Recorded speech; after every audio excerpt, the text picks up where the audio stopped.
Сәлем бәріне, бүгін 7-ші сынып алгебра 35-ші есепті шығарамыз. Бұл жерде теңдеудің түбірін табыңдар деген.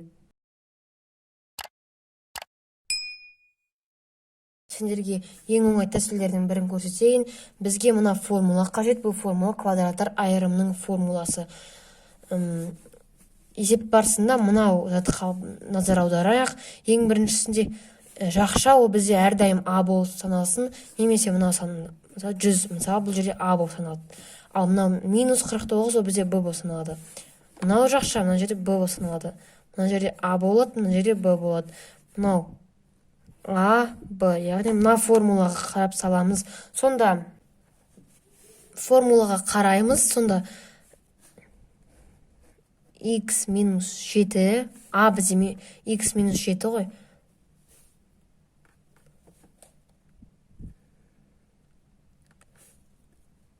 Минус b квадрат, яғни минус 49 ол бізде қандай санның квадраты? Ол бізде 7 санның квадраты, яғни біз минус 7 деп жазамыз. Жақша жабылады, қайтадан жақша ашылады. Плюс жазайық, x плюс 7 дейміз, минус 7 деп жазамыз. x деп жазамыз.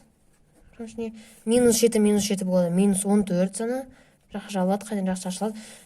Мына жерде мен қателесіп кеттім, мына жерде плюс емес минус болады. Сонда 7 минус 7 болады 0, оны жазбай ақ қойық 0-ді, тең 0 дейік.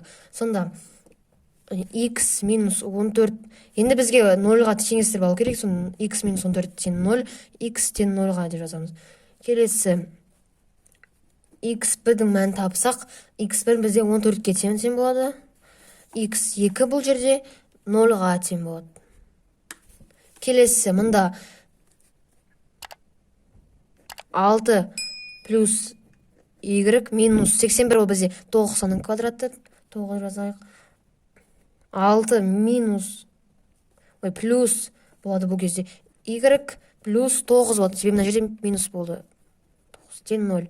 Келесі енді 6 минус 9 шығады, минус 3 плюс y.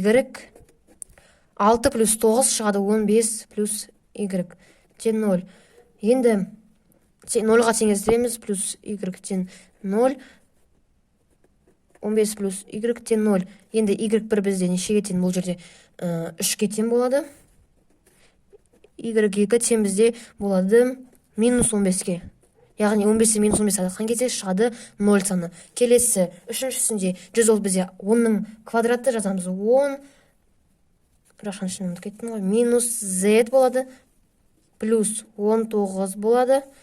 Жақша жабылады, жақша ашылады. 10 плюс z минус 19 тең 0.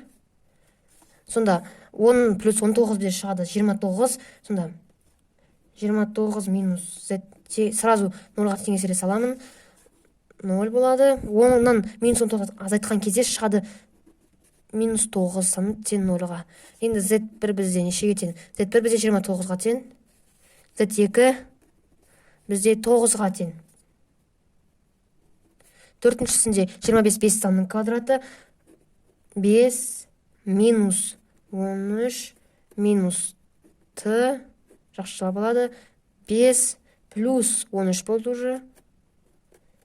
Плюс t болады. Тең 0. Енді сразу 0-ға теңестіріп салайын. 5-тен минус 13 азайтқан кезде шығады минус 8 минус t тең 0. 5 қосылған 13 шығады 18 плюс t тең 0.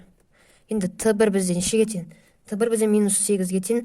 t2 бізде минус 18-ге тең. Себебі минус пен плюс минус қайнап кетеді, 18-ден 18 азайтқан кезде 0 шығады.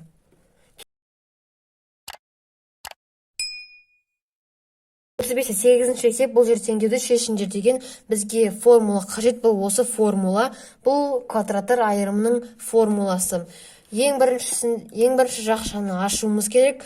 Бірақ та бұл жақшада біз x 0,125 x-ке x-ті 3-ке көбейтуіміз керек. Мынау екі жақшада мына формуланы қолданамыз. Ал бастайық. x 0,125-ке көбейткен кезде шығады 0,125 x квадрат, яғни x пен x көбейтілген кезде x квадрат шығады.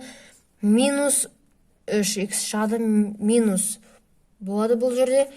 Жашаны ашайық. 0,15-тің квадраты және де x-тің квадраты қосылу минус болады бұл жерде 1-дің квадраты. Яғни мына формулаға қоямыз. Жақсы жауап тең 0. Келесі енді ашайық. 0,125x квадрат минус 3x минус 0,15-тің квадраты бізде 0,125 болса, қасында x квадрат минус 1 болады. Тең 0. Енді қысқаратын сандарға қарайық. Қысқарат 0,125x квадрат және де мынау сан. Яғни мына жерде минус. Таңбалары әртүрлі болғандықтан қысқарылады. Енді бізде қалған сандар ол бізде 1 минус 3x тең 0. Және де мына жерде мен минус 3x тең 1 деп жазып алайын. Минус 1 деп жазып алайын. 1 мына жаққа өткен кезде минус 1 болып кетеді. X тең болады бізде 3-тен 1 санына. Себебі 1-ді 3-ке бөлген кезде шығады 3-тен 1 саны. Келесі екіншісі. Мынау есепті шығарып жатқан кезде камера сөндіріліп қалыпты, бірақ та есептің жауабы осылай болып жатыр. Қазір соңына қарай шығарамыз.